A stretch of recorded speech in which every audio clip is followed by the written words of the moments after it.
Okay, so we're gonna do a cold start on my Suzuki Samurai. It's an 86 Samurai JX.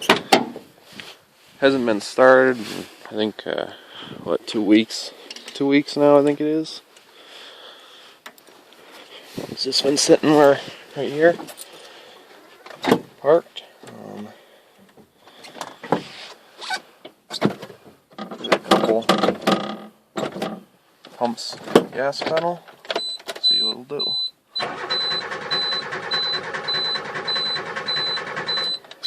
Okay, one more. There it goes.